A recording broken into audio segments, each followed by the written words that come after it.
بسم اللہ الرحمن الرحیم۔ السلام علیکم۔ کہانی پوائنٹ میں آپ لوگوں کو تہہ دل سے استقبال۔ میں اپنی موٹر سائیکل ٹھیک کر رہا تھا جب صابر حسین بھاگتا ہوا آیا تھا۔ بابر بھائی جلدی کھیتوں میں چلو، گندم کی فصلوں میں آگ لگ گئی ہے۔ میں سب کچھ چھوڑ چھاڑ کر بھاگا تھا۔ بڑی مشکل سے کھیت میں پہنچا تو کلیجہ منہ کو آ گیا، کیونکہ گندم کی پوری فصل جل کر راکھ ہونے کو تھی۔ ابا چارپائی پر گرے پڑے تھے۔ ان کے لیے صدمہ بہت بڑا تھا، کیونکہ ابھی تو محنت کا پھل کھانے کا وقت ہوا تھا۔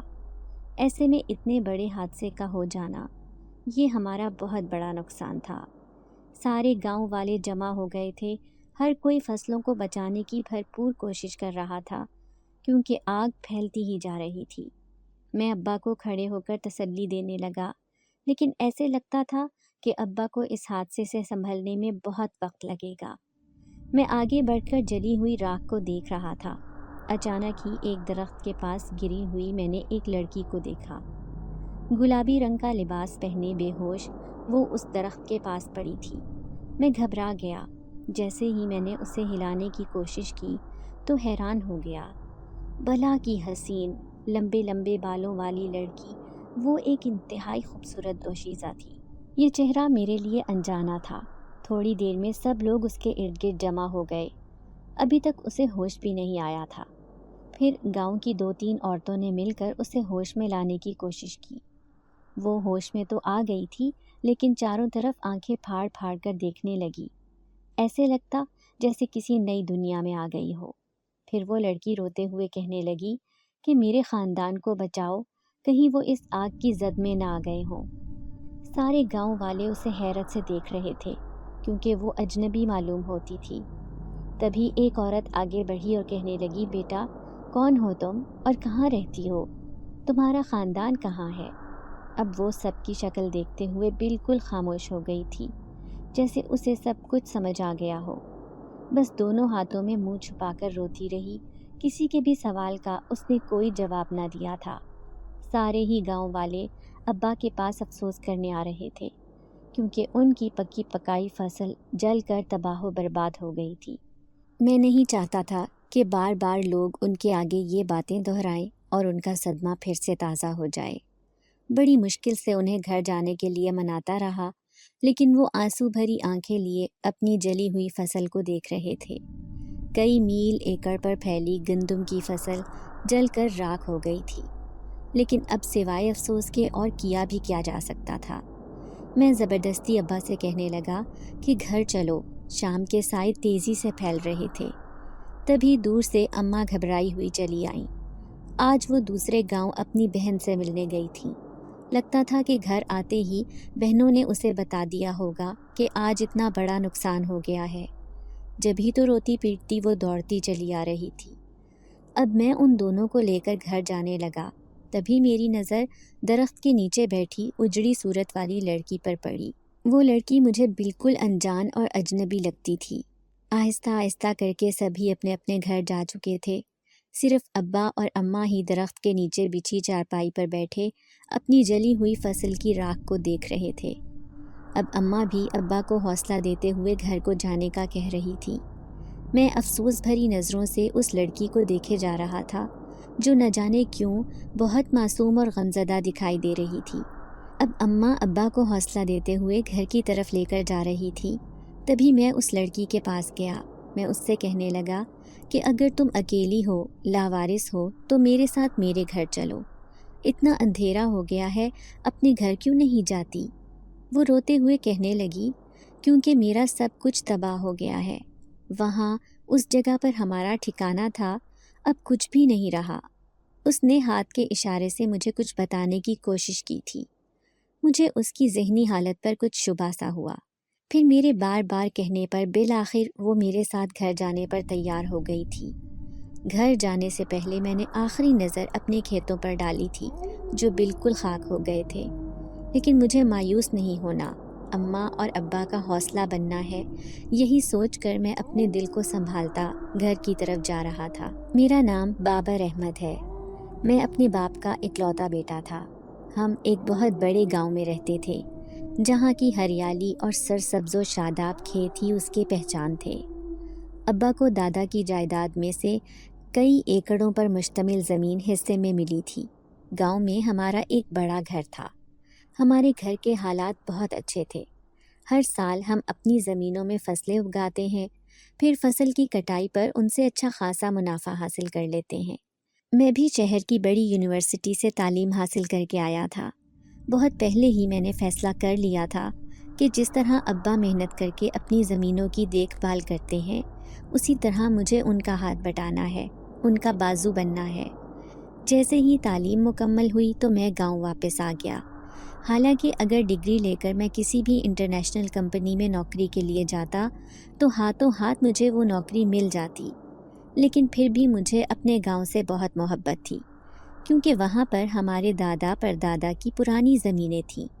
جب تک وہ زمینیں دادا کے پاس رہیں بالکل بنجر حالت میں تھیں، لیکن جیسے ہی ابا نے ان پر تھوڑی محنت اور کوششیں کرنا شروع کیں، ہریالی نے ان پر رنگ دکھانا شروع کر دیا، اور پھر ابا کی محنت رنگ لے آئی۔ جب پہلی فصل پک کر تیار ہوئی، اس سے پہلے ہمارے گھر کے حالات بہت خراب تھے۔ میری 4 بہنیں تھیں جبکہ میں ان کا اکلوتا بھائی۔ اب میں اپنی تعلیم مکمل کر کے واپس گاؤں آ گیا تھا، اور نہ صرف ابا کو اچھی فصل پانی کے مفید مشورے دیتا تھا، بلکہ گاؤں میں رہنے والے دوسرے زمیندار بھی مجھ سے مشورے مانگتے رہتے تھے۔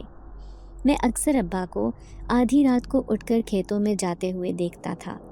میرے بار بار پوچھنے پر بھی وہ کبھی بھی کچھ نہ بتاتے تھے کہ آخر آدھی رات کو وہ کھیتوں میں کیوں جاتے ہیں۔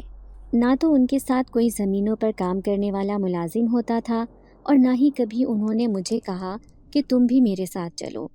ہاں، اتنا ضرور جانتا تھا کہ جانے سے پہلے ان کے ہاتھ میں ایک تسبیح اور سر پر ٹوپی ضرور ہوتی تھی۔ اس بار بھی ابا کا کہنا تھا کہ خوب اچھی فصل نکلے گی، کیونکہ انہوں نے بڑی محنت کی تھی اس زمین کو دوبارہ سے سرسبز و شاداب بنانے میں۔ لیکن اچانک سے اتنی بڑی آگ کا لگ جانا ہم سب کے لیے بہت صدمے کا باعث تھا۔ ابا کی حالت دیکھ دیکھ کر میں بہت فکر مند ہو رہا تھا۔ 2 بہنیں میری شادی شدہ تھیں، انہیں بھی خبر ہو گئی کہ کھیتوں میں اتنا بڑا نقصان ہو گیا ہے، تبھی تو وہ اپنے شوہروں کے ساتھ گھر آ چکی تھیں۔ ہر کوئی ابا کو تسلی دینے میں لگا تھا۔ ایسے میں میری نظر سب کے اوپر سے ہوتی ہوئی اس لڑکی پر پڑی جو اپنے ارد گرد چادر لپیٹے ایک کونے میں چپ چاپ گھٹنوں میں منہ چھپا کر بیٹھی تھی۔ کوئی بھی اسے نہیں دیکھ رہا تھا۔ وہ سب سے الگ تھلگ اداس بیٹھی تھی، جیسے ہمارے ساتھ ساتھ اس کا بھی کوئی بڑا نقصان ہو گیا ہو۔ اچانک ہی اماں کی نظر اس پر پڑی تھی۔ پھر انہوں نے دھیرے سے مجھے اپنے قریب بلایا اور کہنے لگی، اس لڑکی کا بہت خیال رکھنا، دیکھو اسے کسی چیز کی ضرورت تو نہیں۔ میں بری طرح چونک گیا۔ کیا ابا اسے جانتے تھے؟ حالانکہ آج سے پہلے میں نے کبھی بھی اسے نہیں دیکھا تھا۔ پھر میں نے اپنی سب سے چھوٹی بہن سارا کو کہا کہ اس لڑکی کو جا کر دیکھو، نہ جانے یہ کون ہے، جس جگہ آگ لگی وہاں پر اکیلی بیٹھ کر رو رہی تھی۔ ہمارا بہت زیادہ نقصان ہو گیا تھا۔ آگے گھر کی کیا حالت ہونی تھی اس کا کوئی اندازہ بھی نہیں تھا۔ گاؤں کے سب لوگ ہی عجیب عجیب باتیں کر رہے تھے کہ شاید ہم نے کسی کے ساتھ کچھ برا کیا تھا، تبھی تو ہمارا اتنا بڑا نقصان ہو گیا۔ ابا کی اس دن صبح طبیعت بہت زیادہ خراب تھی۔ نقصان کی وجہ سے اچانک ہی ان کے سینے میں درد ہوا تو انہیں لے کر ہم شہر کے بڑے ہسپتال بھاگ گئے تھے۔ وہاں جا کر ڈاکٹر نے بتایا کہ انہیں دل پر گہرا صدمہ لگنے کی وجہ سے ہارٹ اٹیک ہوا ہے۔ پورا گھر شدید پریشانی میں مبتلا تھا۔ سارے ہی گھر والے ہسپتال میں موجود تھے۔ ایسے میں اماں کہنے لگی کہ تم ایک بار جا کر گھر کو دیکھ آؤ، اور کھیتوں میں کام کرنے والے نوکروں کو کہہ دینا کہ جانوروں کا اچھے سے خیال رکھیں۔ اماں کی ہدایت پر میں گھر چکر لگانے آیا تھا۔ جیسے ہی گھر کا دروازہ کھول کر اندر آیا تو حیران رہ گیا۔ سامنے ہی وہ لڑکی سہمی ہوئی درخت کے نیچے بیٹھی تھی، جیسے کسی انجان دنیا میں آ گئی ہو۔ تبھی میں اس کے سامنے گیا اور کہنے لگا، تمہارا نام کیا ہے، اور آخر تمہارے گھر والے کہاں ہیں؟ پہلے تو میں نے کبھی تمہیں اس گاؤں میں نہیں دیکھا۔ پھر جب وہ بولی تو اس کی آواز نہایت ہی خوبصورت تھی، بالکل اسی کی طرح۔ وہ دھیمی آواز میں کہنے لگی، سارے گھر والے مجھ سے بچھڑ گئے، نہ جانے وہ کہاں ہیں اور میں خود کہاں پر ہوں، مجھے کچھ سمجھ نہیں آ رہی۔ مجھے واپس اپنے گھر والوں کے پاس جانا ہے۔ اس نے پھر سے رونا شروع کر دیا تھا۔ میں پریشان ہو گیا، پھر تسلی دیتے ہوئے کہنے لگا، ٹھیک ہے، ابا صحت یاب ہو کر گھر آ جائیں، پھر میں معلوم کرتا ہوں کہ آخر تمہارے گھر والے اس گاؤں میں رہتے ہیں، تمہیں اتنا بھی نہیں پتا کہ تمہارے گاؤں کا نام کیا ہے؟ وہ گمسم سی ہو کر کہنے لگی، نہیں، میں اسی گاؤں میں رہتی ہوں، بچپن سے ہی، بہت سالوں سے، لیکن شاید یہاں پر رہنے والا کوئی بھی انسان میرے بارے میں نہیں جانتا۔ اسے اکیلا یوں گھر پر چھوڑ کر جانا بھی مناسب نہیں لگ رہا تھا، لیکن میری بھی مجبوری تھی۔ تبھی میری نظر کام والی ماسی پر پڑی جو پورے گھر کی صفائی کرتی پھر رہی تھی۔ میں نے خاص طور پر اسے اس لڑکی کا خیال رکھنے کا کہا اور خود شہر کے ہسپتال آ گیا۔ ابا 3 دن تک ہسپتال میں رہے، پھر ہم انہیں دیکھ کر گھر آ گئے تھے۔ وہ لڑکی ڈری سہمی سی ہمارے گھر کے ایک کوٹھے میں رہ رہی تھی۔ مجھے نہ جانے کیوں اسے دیکھ دیکھ کر ترس آتا تھا۔ گھر میں اتنی بڑی پریشانی تھی، اسی لیے کسی کو بھی اس کا خیال نہیں تھا۔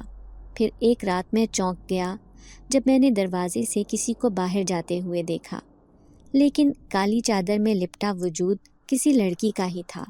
میں اٹھ کر اس کا پیچھا کرنے لگا۔ یہ وہی لڑکی تھی جو پچھلے کئی دنوں سے اس گھر میں رہ رہی تھی۔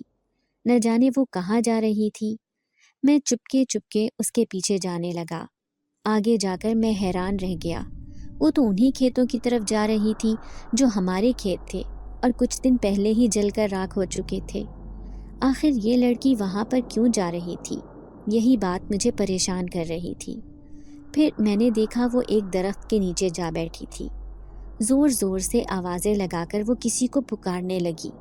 تبھی اس کے سامنے والے درخت کی شاخیں زوردار انداز میں ہلی تھیں، جیسے اس کی بات سننے والا وہاں پر کوئی موجود ہو۔ یہ دیکھ کر میرے اوسان خطا ہو گئے۔ وہ لڑکی مجھے بہت پراسرار لگ رہی تھی۔ وہ دیر تک اس درخت کے سامنے بیٹھ کر روتی رہی، لیکن جب رو رو کر تھک گئی، پھر خود ہی اٹھ کر ہمارے گھر کی طرف چلنے لگی۔ پھر تو جیسے ہر دوسرے دن یہی ہونے لگا۔ چپکے سے وہ گھر سے نکلتی اور اسی درخت کے پاس ان جلے ہوئے کھیتوں میں جا پہنچتی۔ پھر تو جیسے ہر دوسرے دن ہی یہ ہونے لگا۔ چپکے سے وہ گھر سے نکلتی اور اسی درخت کے پاس ان جلے ہوئے کھیتوں میں جا پہنچتی۔ آخر یہ بار بار وہاں کیا لینے جاتی ہے، اس بات کا مجھے تجسس تھا۔ ابا بہت دل برداشتہ ہو چکے تھے۔ انہوں نے فیصلہ کیا تھا کہ میں اب اپنے کھیتوں میں فصل نہیں اگاؤں گا، میرا بہت بڑا نقصان ہو چکا ہے۔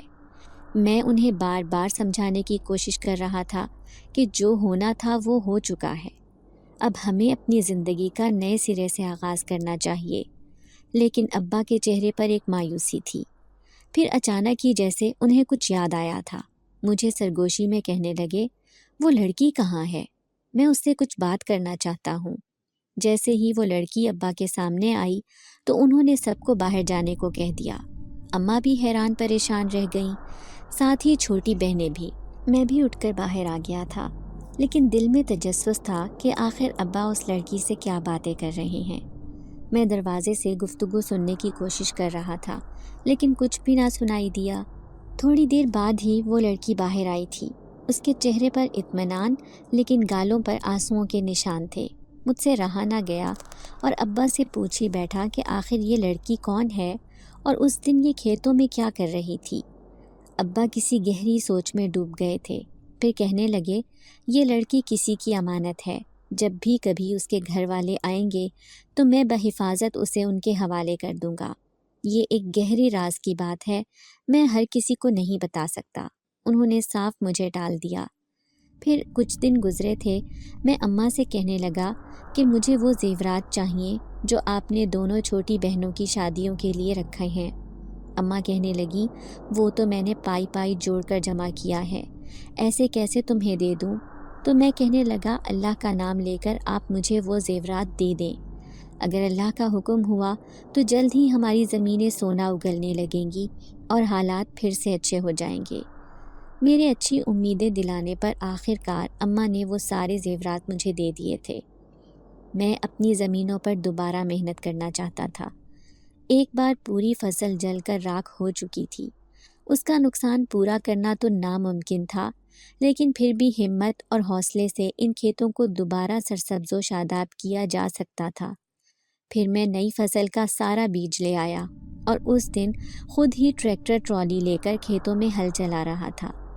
پسینے سے شرابور میرا وجود انتھک محنت میں جٹا ہوا تھا۔ تبھی میری نظر درخت کے نیچے بیٹھی اسی دوشیزہ پر پڑی۔ وہ بہت اداس نظروں سے سامنے دیکھی جا رہی تھی، جیسے اس کا کوئی اپنا کھو گیا ہو۔ عجیب پہیلی کی طرح یہ لڑکی ہمارے گھر میں رہ رہی تھی، حالانکہ میں ابا سے اس کے بارے میں کئی مرتبہ پوچھ چکا تھا، لیکن وہ کچھ بھی نہ بتاتے۔ پھر ایک دن میں اپنے کام کاج میں مصروف تھا، جب زمین پر کام کرنے والا مزارے دوڑتا ہوا آیا اور کہنے لگا، بابر بھائی، مالک اس جگہ پر بیج نہیں ڈالتے تھے، انہوں نے یہ جگہ کھلی چھوڑ رکھی تھی۔ میں نے دیکھا وہاں جلی ہوئی فصلوں کے کچھ نشان تھے، لیکن وہ جگہ بالکل خالی تھی، ایک گول دائرہ سا بنا ہوا تھا۔ میں اچنبھے سے اسے دیکھتے ہوئے کہنے لگا، کیوں، ایسی کیا بات ہے اس جگہ پر؟ تو وہ بات کو گھمانے لگا اور کہا، یہ تو میں نہیں جانتا، لیکن یہ بات سارے نوکر جانتے ہیں کہ یہ ان کی مخصوص جگہ ہے۔ یہاں پر اینٹوں کی نشانی اسی لیے رکھی گئی ہے کہ کسی کو اس جگہ پر آنے جانے کی اجازت نہیں۔ میں اسے دیکھتے ہوئے کہنے لگا، صابر حسین، کیا تم یہ بات جانتے ہو کہ ابا ہر رات اکیلے ان کھیتوں میں کیا لینے آتے تھے؟ اس نے نفی میں سر ہلایا اور کہنے لگا، نہیں، بس اتنا معلوم ہے کہ ہر رات مالک کھیتوں میں بیٹھ کر تسبیح پڑھتے تھے اور کبھی کبھی تلاوت بھی۔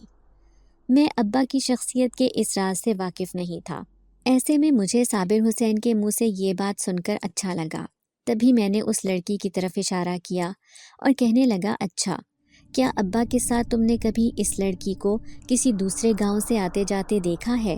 اس نے اس لڑکی کو بڑی حیرت سے دیکھا اور کہنے لگا، یہی بات تو مجھے بھی سمجھ نہیں آ رہی بابر بھائی، کیونکہ یہ لڑکی تو اسی وقت نظر آئی تھی جس وقت کھیتوں میں آگ لگی تھی۔ کیونکہ نقصان زیادہ ہو گیا تھا، اس لیے کسی کا بھی دھیان اس پر نہیں گیا۔ میں اچھی طرح جانتا تھا کہ سوائے ابا کے کوئی اور مجھے یہ بات نہیں بتائے گا، لیکن ابا تھے کہ کچھ بتانے پر تیار ہی نہیں تھے۔ وہ لڑکی بھی جیسے ہر وقت گونگی بن کر زندگی گزار رہی تھی، نہ تو زیادہ کسی سے بات کرتی اور نہ ہی کسی کو کچھ کہتی تھی۔ اگر کوئی اس سے سوال بھی کرتا تو رونے لگ جاتی۔ پھر گھر جا کر میں ابا سے کہنے لگا کہ آخر آپ نے کھیتوں سے ہٹ کر وہ جگہ کیوں نہیں آباد کی؟ وہاں پر کیا بنانے کا ارادہ ہے؟ ابا کچھ دیر سوچتے رہے، پھر کہنے لگے، وہاں میں ایک مسجد بنانا چاہتا ہوں۔ اب میں حیرت سے ابا کی شکل دیکھ رہا تھا۔ پھر کہنے لگا، مسجد، اور وہ بھی کھیتوں میں؟ لیکن وہاں پر عبادت کرنے والا ہے ہی کون؟ ہمارے گاؤں میں تو بہت سی مسجدیں ہیں، کوئی چھوٹی کوئی بڑی، ایسے میں آپ اس ویران اور سنسان جگہ پر کیوں مسجد بنوا رہے ہیں؟ ابا کہنے لگے، میں جو کر رہا ہوں مجھے کرنے دو، اسی میں ہم سب کی بھلائی ہے، پہلے ہی ان کا بہت نقصان ہو گیا ہے۔ ابا، آخر آپ پہیلیاں کیوں بجھوا رہے ہیں؟ صاف صاف کیوں نہیں بتاتے کہ آپ اس جگہ کو ایسے کیوں چھوڑنا چاہتے ہیں؟ مجھے صابر حسین نے بھی منع کر دیا کہ مالک کی ہدایت ہے کہ یہاں پر زمین کو نہ چھیڑا جائے۔ ابا نے کوئی جواب نہ دیا، وہ گہری سوچوں میں ڈوبے ہوئے تھے۔ پھر انہیں آرام کرتا ہوا دیکھ کر میں کمرے سے باہر آ گیا۔ تبھی میری نظر سیڑھیوں پر بیٹھی اس اداس سی لڑکی پر پڑی، جو شاید اپنے خاندان سے بچھڑنے پر ہر وقت مایوس رہتی تھی۔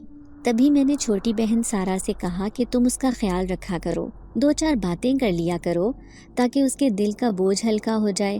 تو چھوٹی بہن منہ بنا کر کہنے لگی کہ یہ لڑکی بڑی عجیب ہے، جو بھی بات کرو تو رونا شروع کر دیتی ہے، کبھی بن بتائے گھر سے نکل کر کھیتوں میں پہنچ جاتی ہے۔ اب ایسی پاگل لڑکی کو میں بھلا کیسے دوست بنا سکتی ہوں؟ پھر جیسے جیسے میں دوبارہ سے زمینوں کو آباد کر رہا تھا، ایسے ہی ابا کھیتوں کا چکر لگانے آتے اور انہوں نے ساتھ ہی ساتھ اس خالی زمین پر مسجد کی تعمیر بھی شروع کروا دی تھی۔ وہ چھوٹی سی مسجد بنوانا چاہ رہے تھے۔ کہتے ہیں کہ میں اپنی زمینوں کو اس پاک عبادت گاہ سے منسوب رکھنا چاہتا ہوں، تاکہ گاؤں کے ہر آدمی کو یہ یاد رہے کہ مسجد والی زمینیں میری ہیں۔ میں نے ان کی خواہش کا احترام کیا تھا۔ ویسے بھی انہوں نے زندگی میں کئی فیصلے ایسے کیے تھے جو ان کے حق میں بہتر ثابت ہوئے تھے۔ اسی لیے میں نے ہر کام میں ان سے مشورہ کرنا ضروری سمجھا تھا۔ چند دنوں کی محنت سے ہی مسجد تعمیر ہو چکی تھی۔ ویسے بھی چھوٹی سی مسجد ان کھیتوں میں الگ سی کھڑی ہوئی نہایت خوبصورت لگ رہی تھی۔ پھر ایک دن شدید گرمی کی رات تھی جب میں نے چپکے سے ابا کو گھر سے نکلتے ہوئے دیکھا۔ وہی لڑکی بھی ان کے ساتھ ساتھ ہی پیچھے پیچھے چل رہی تھی۔ مجھے حیرت ہوئی کہ آخر یہ دونوں کہاں جا رہے ہیں۔ یہی دیکھنے کے لیے چپکے سے ان دونوں کا پیچھا کرنے لگا۔ وہ ہمارے کھیتوں کی طرف ہی جا رہے تھے۔ پھر پگڈنڈیوں پر چلتے ہوئے آخر کار دونوں کھیتوں میں پہنچ گئے۔ میں تو چپ چاپ ان کے پیچھے جا رہا تھا۔ پھر ابا اس لڑکی سے کہنے لگے، وہ دیکھو، وہ رہی تمہاری عبادت گاہ جسے میں نے دوبارہ سے تعمیر کر دیا ہے۔ اب تم آزادی سے اس میں اپنی عبادت کرنا۔ یہ صرف میں نے تمہارے خاندان کے لیے بنوائی ہے۔ میں نے پہلی بار لڑکی کے چہرے پر مسکراہٹ دیکھی تھی۔ وہ نہایت خوش نظر آئی، پھر فوراً ہی مسجد کے اندر چلی گئی۔ اب میں اس کے باہر نکلنے کا منتظر تھا، لیکن میں حیران رہ گیا۔ مجھے وہاں کھڑے ہوئے 1 گھنٹے سے زیادہ بیت گیا تھا، لیکن وہ لڑکی مسجد سے باہر نہ آئی تھی۔ حالانکہ ابا دوبارہ گھر لوٹ گئے، لیکن میں وہاں پاگلوں کی طرح کھڑا اس لڑکی کے نکلنے کا انتظار کرتا رہا۔ پھر میں نے خود ہی اس کے اندر جانے کا سوچا۔ میں دیکھنا چاہتا تھا کہ لڑکی اندر جاتے ہی کہاں چھپ گئی تھی، لیکن مجھ پر حیرتوں کے پہاڑ ٹوٹ گئے، کیونکہ اندر تو لڑکی کا نام و نشان بھی نہیں تھا۔ میں اسے بار بار پکارتا رہا، لیکن کہیں سے کوئی جواب نہ آیا۔ جب بہت وقت بیت گیا تبھی گھر واپس لوٹا۔ صبح لڑکی کے گھر سے غائب ہونے کا کسی نے نوٹس نہ لیا تھا، لیکن مجھے تشویش ہونے لگی۔ پھر اماں سے اس کے بارے میں پوچھا تو کہنے لگی، ارے تمہارے ابا تو کل ہی کہہ رہے تھے کہ وہ اپنے گاؤں لوٹ جائے گی۔ شاید تمہارے ابا اسے اپنے خاندان والوں کے پاس لے کر چلے گئے ہیں۔ ویسے بھی وہ لڑکی بڑی غمزدہ اور اداس رہتی تھی۔ اچھا ہوا، اپنوں کے پاس جا کر خوش ہو جائے گی۔ لیکن مجھے اس بات پر یقین نہیں آیا تھا۔ ایسے لگتا ضرور ابا کوئی بڑی بات چھپا رہے ہیں۔ یہ راز صرف میں جانتا تھا کہ ابا اس رات لڑکی کو اپنے ساتھ کھیتوں میں لے جا کر اس مسجد کے اندر لے گئے تھے، جس کے بعد سے وہ لڑکی غائب تھی۔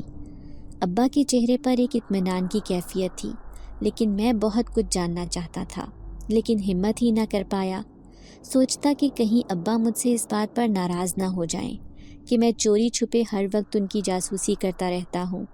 اب میں اس وقت کا انتظار کرنے لگا جب ابا خود ہی اپنے منہ سے یہ راز مجھے بتا دیں کہ آخر وہ ہم سب سے کیا بات چھپا رہے ہیں۔ میری محنت بھی دھیرے دھیرے رنگ لانے لگی تھی، کیونکہ زمین بالکل پہلے کی طرح سیراب ہو چکی تھی۔ آہستہ آہستہ ننھے ننھے پودے بھی نکل رہے تھے۔ نئے سال کی نئی فصل شروع ہو چکی تھی۔ اب 6 مہینے بعد ہی اس کا پھل ملنا تھا، جب تک مجھے سخت محنت اپنی کھیتوں میں کرنی تھی۔ اب میں ہر وقت اپنی فصلوں کی خوب دیکھ بھال کرتا۔ میں نہیں چاہتا تھا کہ پہلے کی طرح کوئی بڑا نقصان ہو جائے۔ اکثر راتوں کو اٹھ کر کھیتوں کا ایک چکر لگا کر آ جاتا۔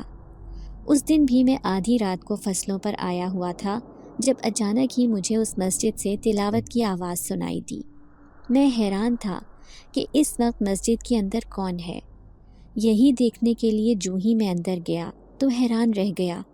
وہاں تو کوئی بھی نہیں تھا، نہ ہی کسی کا نام و نشان، لیکن مسجد کے اندر سے آنے والی یہ تلاوت کی آواز نسوانی تھی، اتنی پرکشش کہ میں مبہوت ہو گیا۔ ابھی مسجد کے دروازے پر ہی بیٹھا تھا کہ ایسا محسوس ہوا جیسے کوئی میرے پیچھے بیٹھا ہو، حتیٰ کہ اس کا عکس بھی سامنے دیوار پر پڑ رہا تھا۔ وہ ایک نسوانی سایہ تھا۔ جیسے ہی میں پلٹ کر دیکھنے لگا، اچانک سے وہ غائب ہو گیا۔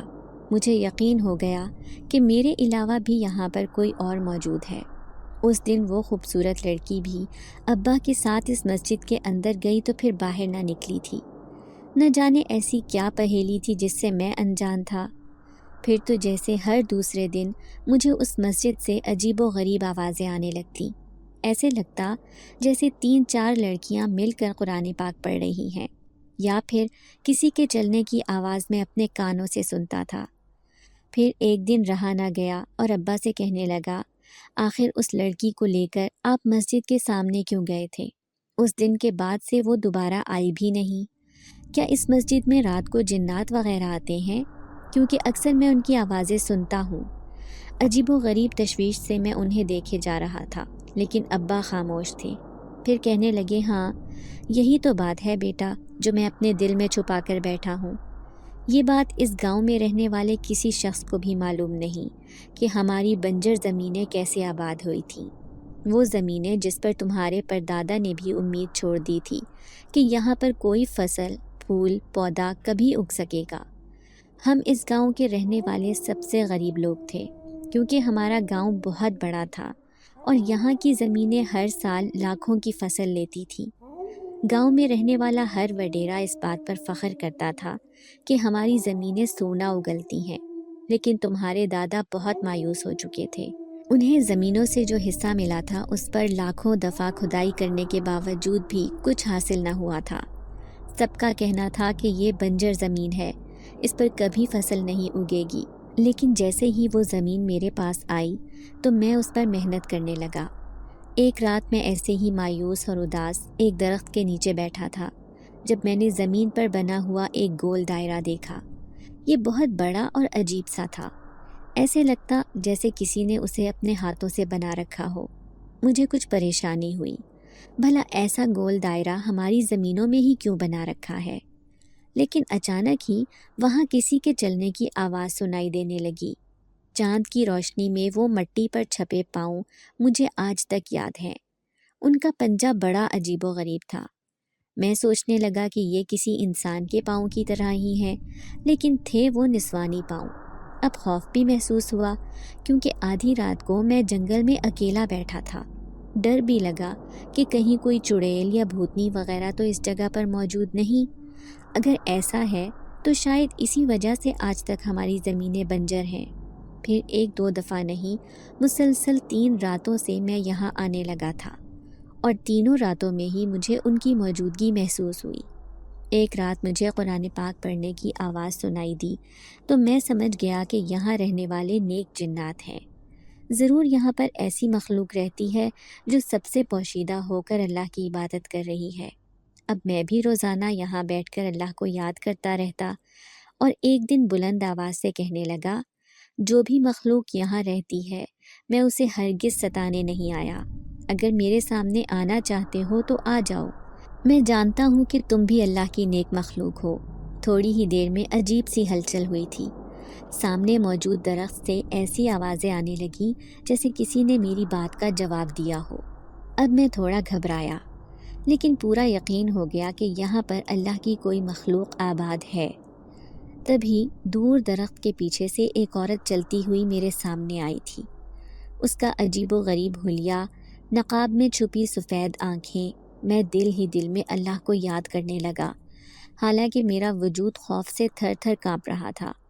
پھر وہ کہنے لگی، میں اپنی 3 بیٹیوں کے ساتھ اس جگہ پر رہتی ہوں۔ یہ ہماری عبادت گاہ ہے۔ ہمارا اٹھنا بیٹھنا، سونا، اللہ کو یاد کرنا یہیں پر ہے۔ بہت سالوں پہلے میں ایک جنات کے قبیلے میں رہتی تھی۔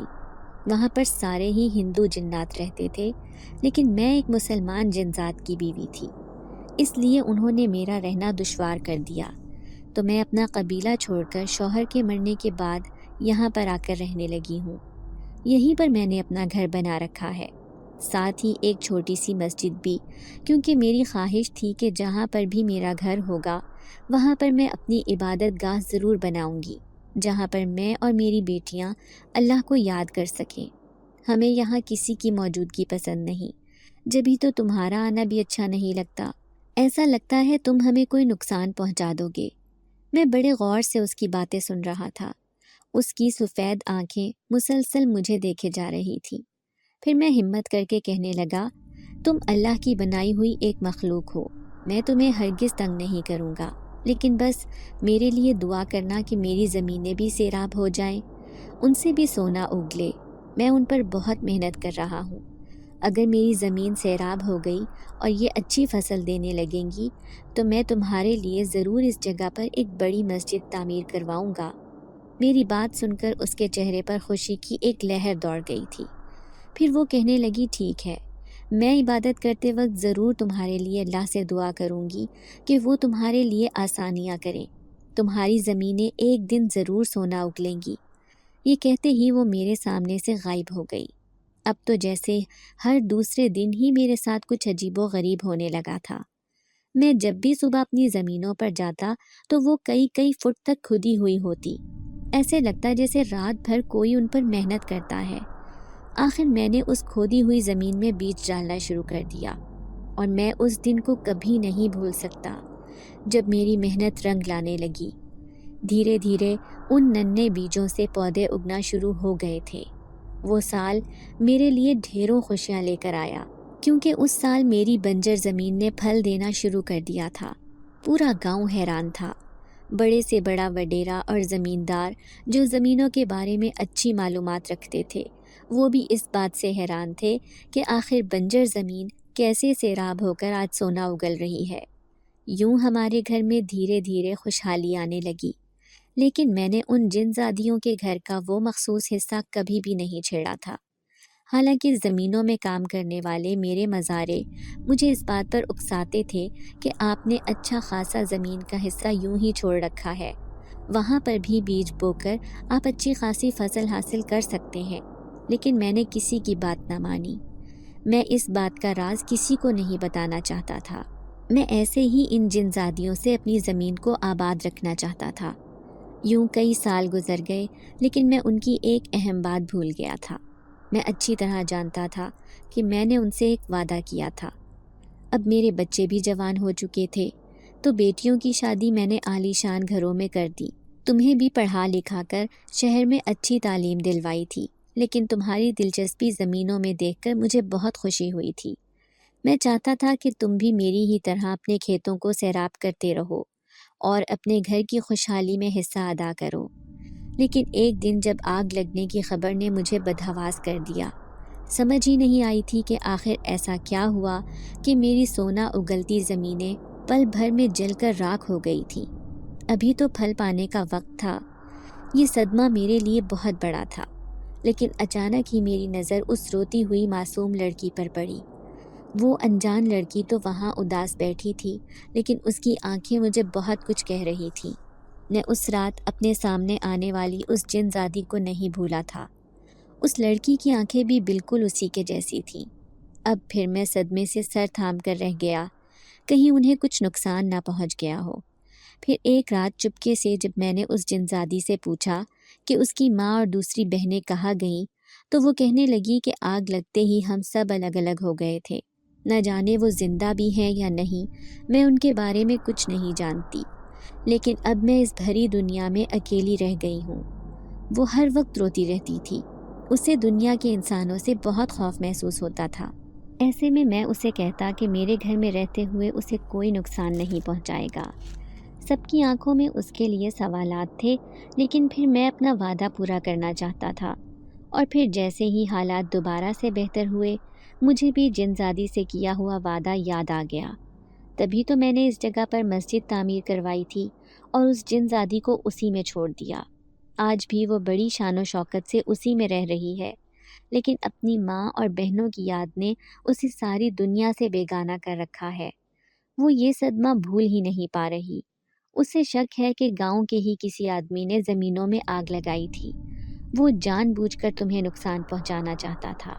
اب میں اس بات کو چھیڑنا نہیں چاہتا، اس لیے اپنی زبان بند کر کے میں اپنے حالات اچھے ہونے کا انتظار کر رہا ہوں۔ جبھی تو میں نے کبھی بھی تمہیں یا کسی دوسرے گھر والے کو یہ راز کی بات نہیں بتائی ہے، اور آج یہ بات تم جان گئے ہو تو یاد رکھنا اپنے دل میں ہی یہ راز چھپا کر رکھنا ہوگا۔ کبھی بھی اس جن زادی کو اس مسجد سے نکالنے یا وہاں سے ہٹانے کا سوچنا بھی مت، کیونکہ میں نے ان کی عبادت گاہ کو دوبارہ سے تعمیر کر دیا ہے۔ ایسے لگتا ہے کہ اگر اس کی ماں اور بہنیں جن زادیاں زندہ ہوں گی تو واپس لوٹ کر تو اس مسجد میں ضرور آئیں گی۔ میں آنکھیں پھاڑے حیرت سے ابا کی یہ ساری باتیں سن رہا تھا۔ وہ تو ایک عجیب ہی کہانی سنا رہے تھے۔ جبھی تو کہوں کہ رات بھر مجھے اس مسجد سے قرآن پاک پڑھنے کی آواز کیوں سنائی دیتی ہے؟ تو کیا وہ اس مسجد میں اکیلی ہوتی ہے؟ یہ بات مجھے بڑا حیران کر رہی تھی۔ اب ہم دونوں باپ بیٹے کو اس بات کی خبر ہو گئی تھی، اس لیے میں خاص طور پر دھیان رکھتا کہ گاؤں کے کسی تیسرے آدمی کو اس بارے میں معلوم نہ ہو۔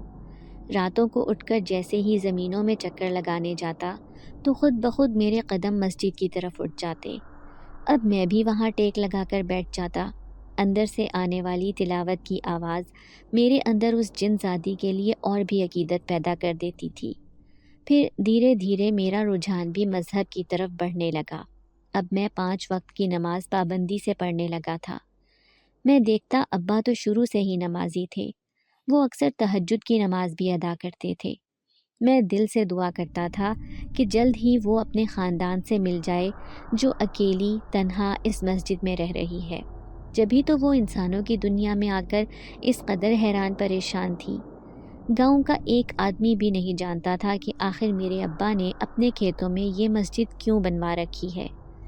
سب لوگ عجیب و غریب سوالات کر کر کے پوچھتے تھے، لیکن ابا نے صاف کہہ دیا کہ کھیتوں میں سے گزرنے والے مسافروں کے لیے انہوں نے یہ مسجد بنوا رکھی ہے۔ لیکن میں جانتا تھا کہ مسجد صرف رات کو ہی آباد ہوتی ہے، وہ بھی جن زادی کی اس آواز سے جو وہ روزانہ تلاوت کر کے اس مسجد کو اپنی آواز سے روشن کر دیتی ہے۔ پھر ایک دن کھیتوں میں بنی پگڈنڈیوں پر میں اکیلا بیٹھا تھا۔ اکثر نہر کا پانی راتوں کو کھیتوں میں لگایا جاتا تھا، اسی لیے میں زمینوں کی دیکھ بھال کے لیے وہاں بیٹھا رہتا تھا۔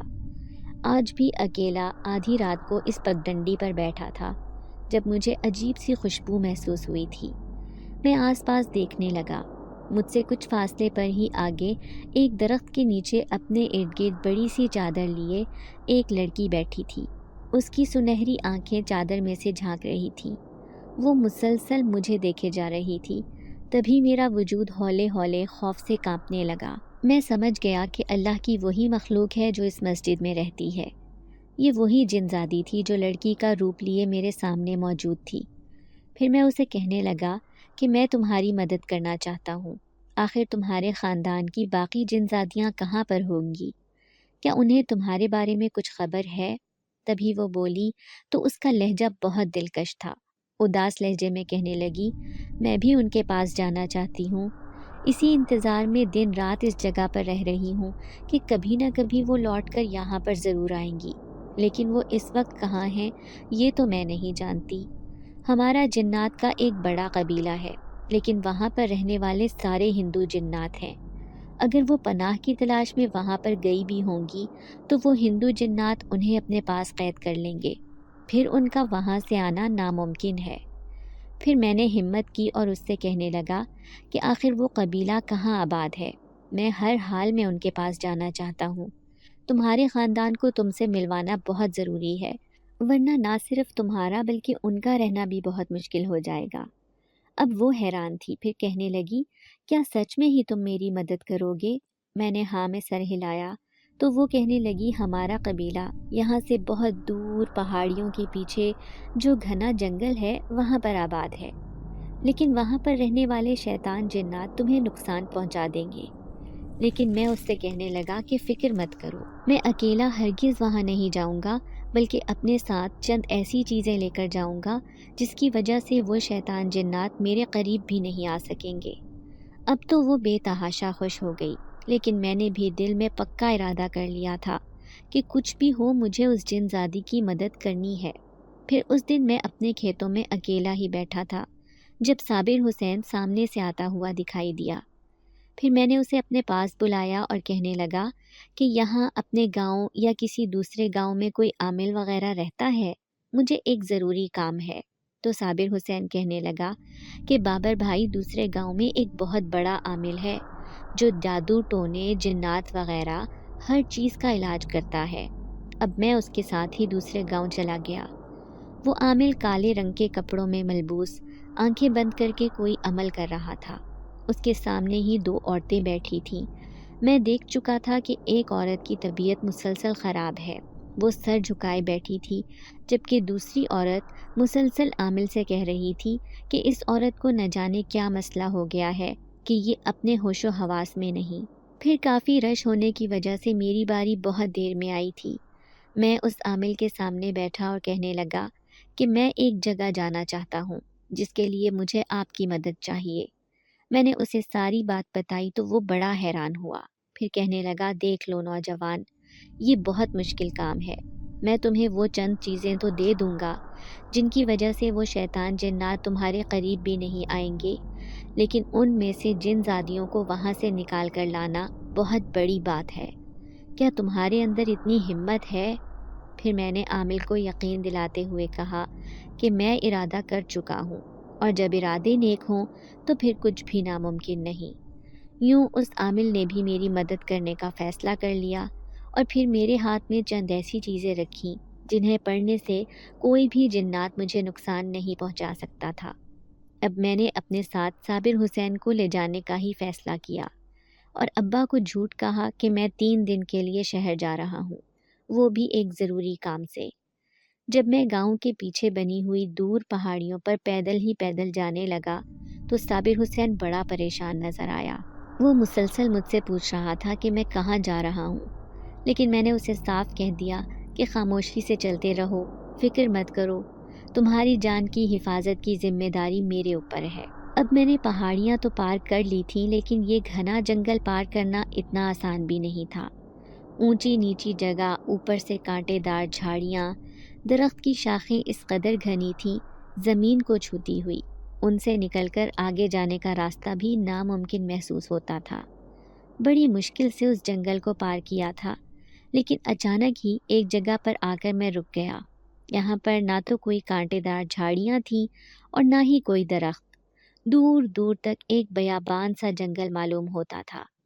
اچانک ہی میرے کانوں میں ایک دھیمی سی آواز سنائی دی تھی، اسی جگہ پر ایک گہرا کنواں ہے، اس کنویں کے اندر اترو گے تو تمہیں جنات کی دنیا دکھائی دے گی، تمہیں ہمت کر کے وہیں جانا ہوگا۔ یہ آواز اسی جنزادی کی تھی جو نہ جانے کب سے میرے اوپر نظر رکھے ہوئے تھی۔ میں حیران رہ گیا، پھر صابر حسین سے کہا کہ ہمیں اس کنویں کو تلاش کرنا ہوگا جو برسوں سے یہاں پر خالی ہے۔ میں تو اس کنویں میں اترنے کے لیے تیار ہو گیا، لیکن صابر حسین نے صاف انکار کر دیا اور کہنے لگا کہ یہاں سوائے موت کے اور کچھ بھی نہیں۔